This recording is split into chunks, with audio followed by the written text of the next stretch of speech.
Fine, thank you. You've been very busy throughout this MCO period.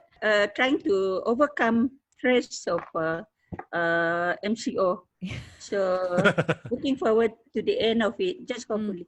Now, we read a lot about you, and you have such an interesting past, right? You are Klabit from Bario in Sarawak. And what was interesting is that you were the first batch of Form 1 students in your village, because when you finally reached, after you finished primary 6, they finally opened up a secondary school in Bario. Is that right? Yes, that's it. It was, I mean, if we were to sit down and listen to where it started, it take another week to finish the story. So, what happened was in 1963, during the Indonesian and Malaysian confrontation, my place, Bario, was the center for the American Army. And my longhouse was the one got burned by the Indonesian, and that's how we were shifted to this place called Bario. And at least around 10 longhouses from outskirts of Bario shifted to the place. So that's how I moved from Tender 6 from another village, which is about maybe 6 hours from my village to Bario itself, another village. And that was where we were chartered out from our village by this American, what they call a helicopter, just like a piece of wood like that. So that was in 1963 and 64. So I completed it there, and I was first batch of secondary school. And I was a bit upset because I didn't have the chance to get to Marudi. That was the nearest school to continue Form 4. And then, no, to continue to Form 1. And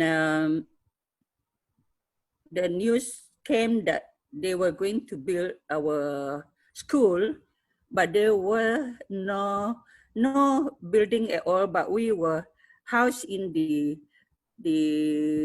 army camp, where the wall were, the roof was zinc and the wall was zinc.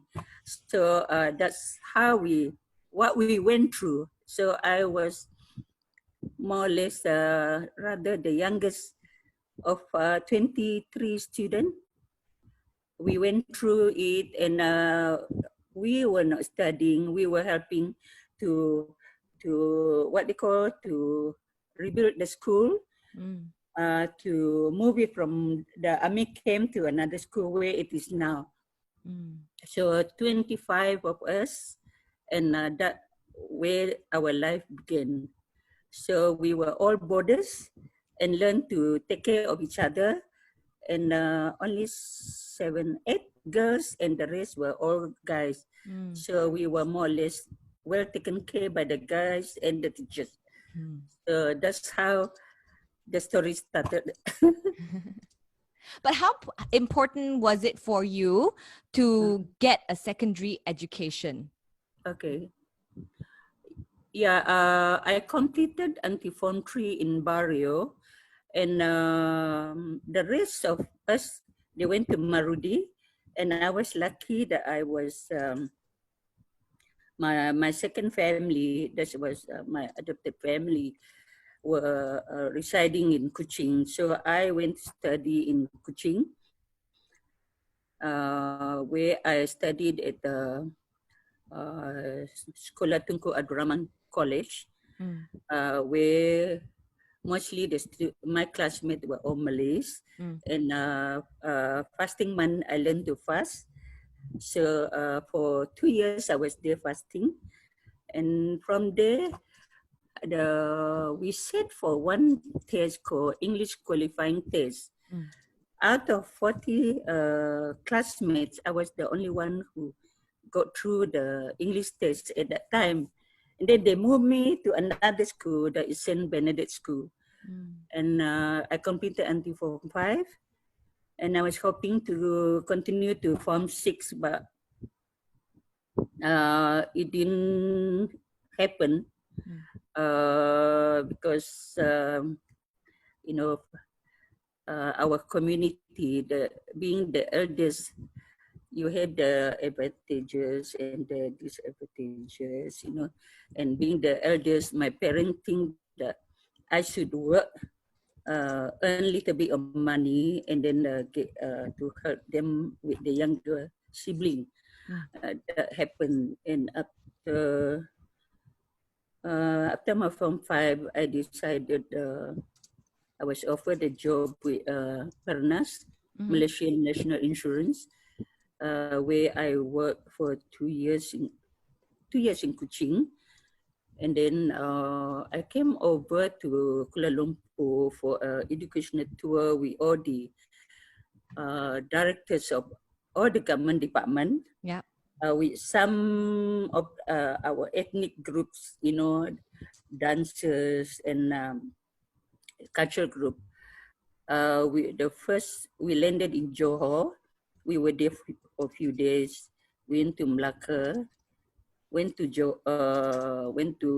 Selangor, then came to Kuala Lumpur. That was my first visit to Kuala Lumpur. And Jalan Tunku Brahman, wherever it is, PWTC, they all were jungle at that time. Oh, the really? only building. What year was that? Your first time in KL? Yeah. So that was my first venture to KL. What year was that? Do you remember? 1973. You said that you finished Form 5 and you didn't manage to go Form 6 because you had to sort of work to be able to pay for your younger siblings' education and all that. So how many younger siblings do you have? Yeah, I have 2 brothers and 2 sisters. I remember at that time I was taking care of my brother behind me, whom I sent to for skill college in Ululangat, somewhere in Selangor here. So I was taking care of him first. And then after that, when I got married in 1980, then I moved to Ipoh, where my husband was attached to Perak State Government. Yeah. So my parents said, you better take all your sibling over. So I took 3 sisters and 1 brother who stayed with me, and arranged for the education until they went to college, went to university, even until they got married. Now they're all happily married. Now, I read also that you dreamt of being a doctor. Why was that dream never realized? I remembered I went for one interview in Kuching when I was in Form 5. You know, I was just trying, you know, whether I get it or not. I wanted to do nursing. Then I went for the interview. The director of the medical health day was telling me, Pearl, I think you can do better than that. Be a doctor. Yeah. So I aim to be a doctor, and in the end, I had to sacrifice for my sibling, because my parents couldn't afford to send them for further study. Anyway, I didn't fulfill my ambition. I happily married to a pediatrician, a doctor. My daughter is a doctor, a pediatrician. My son-in-law is a doctor who is taking care of elderly home. And I'm surrounded with beautiful doctors all over. You're surrounded by doctors. That's why my grandchildren always say the grandma is the big doctor. So grandma doctor. So there's no regret. I'm happy. Thank God for all the great blessing given me. Mm. But I feel that I have achieved my ambition. Mm. I got the doctor, and I should say I have my own academy of doctors. Yeah, so that's it. Yeah. Yeah. Now, Datin, we want to find out more about the community where you were from in Bario in Sarawak. Can you tell us a little bit more about the community in Bario? Okay. Um, have you been to Bario? No. I was born and raised in Kuching, but I have not been to Bario. Oh, you are Sraukian. Yes, I am. Oh yes, thank you. So maybe after the lockdown, we all arrange for a trip to Can I Bario. come? I want to come. So yeah, Bario is a beautiful place. Something like Cameron's. The weather is like Genting, cool and nice, and the population is only about 6,000 people. That's a lot. 6,000, Mm-hmm. and what else? Are there still long houses there, or has it been modernized now? Yeah, we do have a long house. I mean, still on steel and wooden, but more or less more modern than what it used to be. Mm. But I consider very clean, and you should come and see. I know. I in Kuching, I've only heard of Bario rice that are really good quality short grain rice. That one I know. I always buy Bario rice for my kids to eat. Mm. Besides, we have the Bario rice. Mm-hmm. We have the pineapple. You can never find a juicy pineapple like what we have in Bario. And then we have the salt. It's from a hot spring. Mm. That's why you don't find any cabbage or what do you call goiter. Mm. We don't have that. So what else? What else? Is it only the Kelabit community in Bario? Used to, but due to multiracial marriage, we do have like Chinese married to the Klabits, and then Okay. Married to Indians, to Malays. It's a mixed this one, but we do emphasize on our culture. All the whatever is it the beach work, language. Yeah. So that is what we try to instill into the younger generation. Yeah. So I hear that what you're doing now, you're giving back to the community back in Bario.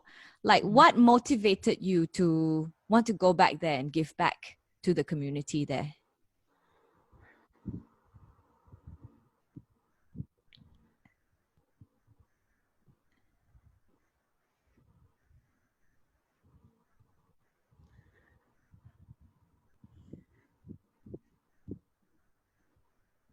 I think charity is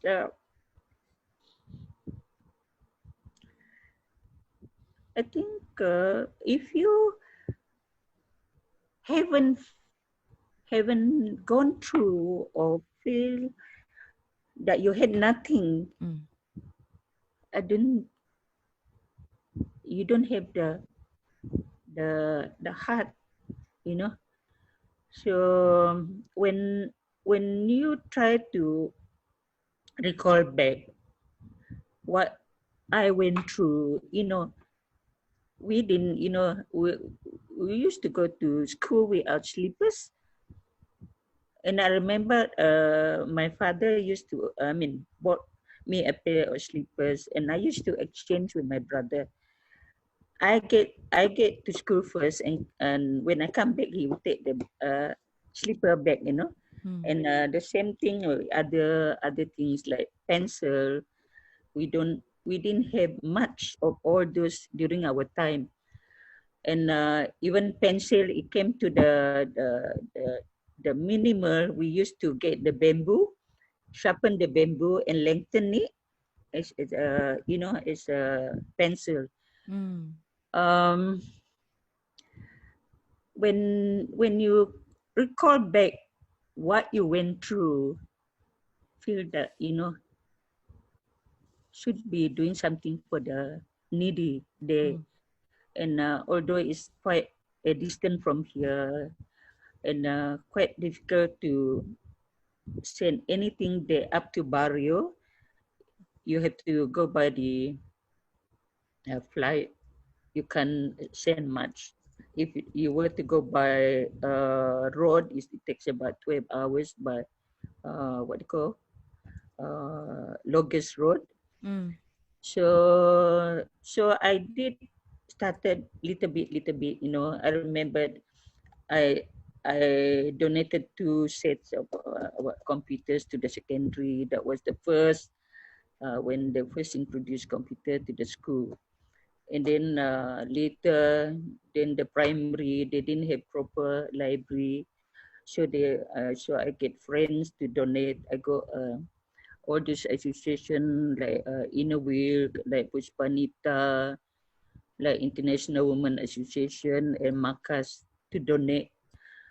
So I buy all those things that needed, the school uniform, the books, everything.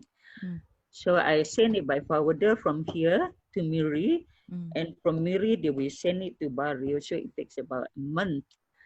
So it's quite a task to send something up there. How did you find out that they still need these supplies? Like the first time you donated to the secondary school, you were saying, how did you know that they needed all these supplies there? Okay. We were in Ipoh at that time when my husband was Perak State. I mean, he was with Ministry of Health. He was the state pediatrician in Perak before we shifted back to Kuala Lumpur. What happened is that, you know, all the while 20 years in Perak, I was quite involved with charity. You know, in fact, when I was president of Inner Wheel Day, I initiated the first community computer center that was in the 80s. Where, I mean, that's how it started. And I thought, why not do something back home? And I got my 2 kids at that time. I told them, I said, can we donate your sets to Mama's school, which they agreed. So I took those 2 back and went back and donated it to the school. That's how they first got. That was in the 80s. Okay. And then, I mean, is it still as difficult for the students there? Do they still require all these things? Yeah. Since then, they have been getting donation from other people, which I encourage, you know, friends who want to donate. I said, why don't you donate 1 or 2 unit to the school? And they are doing quite well now. But the primary school, I feel that they should need assistance from the government, from whoever who can help, you know. Yeah, so actually, most recently, didn't you raise some funds and donated stationery and even a whole library to the Bario Primary School? Yes. So I through in a way, I got some donation from Malaysian Children Aid Society. I had some from International Women Association. I had some, and some from some friends, and of course, I think more from my husband. How are the schools there right now? Are they doing better? Do they have more teachers? Because I know these outskirt schools, these rural schools, sometimes they don't have enough teachers and they don't have enough facilities and all that. How is it? Is it doing better now, or is it still the same? I think the facilities are much better than what we used to have. But the thing about 3-4 years ago, the primary school, I think two of the boarding building where the boarders are residing got burned. Oh. And that was also, an effort, to do for a little bit of money for them. Had to buy blankets, had to buy mosquito net, had to buy towels, everything. I remember that was another hurdle that I had to do a few years ago. Now they are okay. The government had rebuilt the school. So went back a few months ago to check on what do they need. They do need like storybooks in English, because now all subjects in Bahasa, so they have to uh, keep up with the English.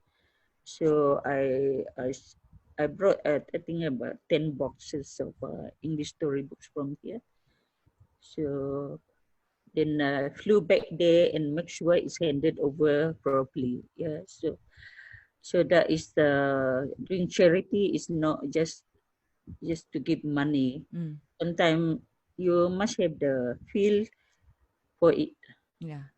So you're doing all this on your own, on your personal basis. Yes, I would appreciate that. More can come and help, but right now I can more or less manage, and because most of those families around here now, the clubby families here, they are quite busy with their own family, children in school, children in college and university. Now, Datin, you were awarded the prestigious Margarette Golding Award for your work in Bario last year. Now, tell us what this award means to you. Okay. Actually, this Margarette Golding Award is a special award which is awarded to a person who really involved with charity, which is given by International Women Association. It's supposed to be the one of the world largest service voluntary organization, of which I have been there for the last 40 years. And should say that I was the first clubit who joined and the first Straukian who joined. And until 40 years. And I've served from down until up, and have been a board director for 2 years. Had to attend meetings in Manchester, London, and then have attend convention in Copenhagen, in Melbourne, that kind. So I didn't expect this award, but my club was the one who I belong to one club in Kuala Lumpur called Inaway Club of Kuala Lumpur City Centre. In Malaysia, West Malaysia, we had 22 clubs. So I belong to KLCC. So they put my name up last year. And my international president had her official visit in January. And she was the one who awarded it to me in January. So that is, what do you call, the first Raukian who got the award. And congratulations. The foundation. Yeah. So now what do you need to do? Do you need to continue doing more work, or can you get awarded again? if you do even more work for Bario? Oh, I don't expect to be awarded, but what I ask God to give me healthy, long life and happy life. That's all. So But you must be so I proud that you received an award, right? How about your family, your parents? Do they know that you've received this award for your charity work back in your village? So far, I was a bit quiet about it. I didn't inform anybody about it except when it came out on May 10 or 11 in the Star. So that's how my community heard about it, and my phone was flooded with messages. Until now, still coping with the replying back. So I feel that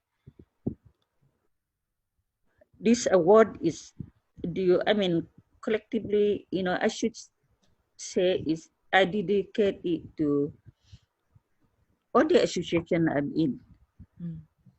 Inner Wheel, Pushpanita, Makas, International Women Association. We have a few, who contributed, who supported me all the way, who gave me the opportunities to serve, and just being happy to serve and to to be loved by friends. That's what. And also to make a difference in your home community, right? In Bario. Yeah. Sorry? Also to make a difference in the lives of people who are still living in Bario. Yeah, I should say that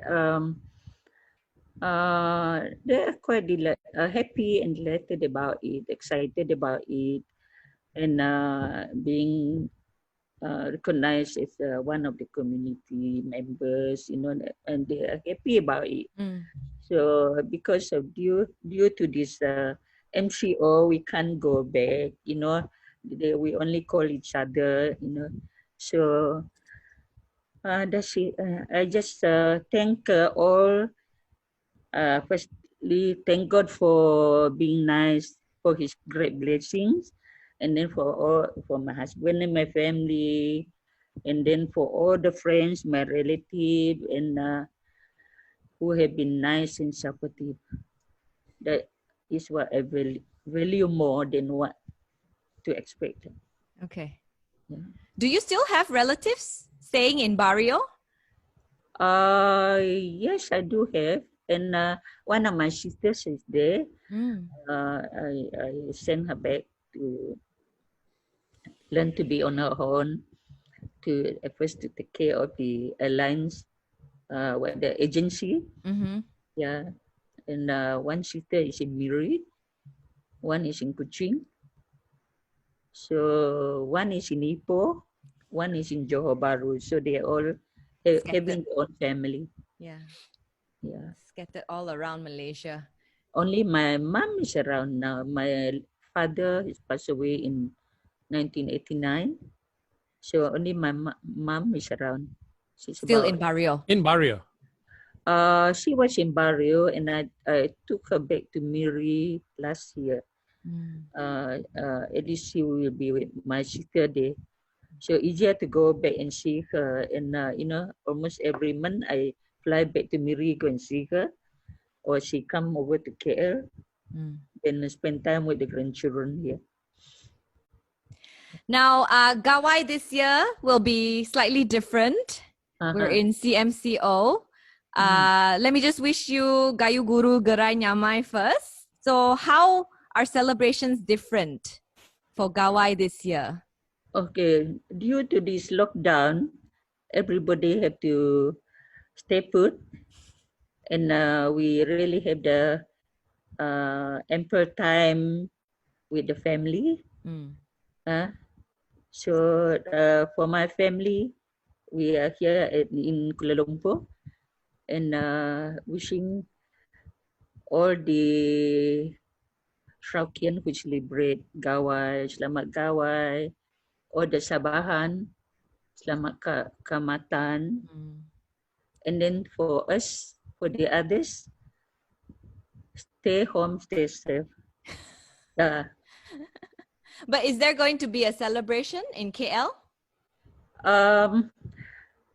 Earlier on, we were thinking of it, but due to the lockdown, no. And actually, in KL, we have an association for Clubbage Society for Kuala Lumpur and Selangor. No. Normally, we used to organize every year, but this year we decided we always stay put.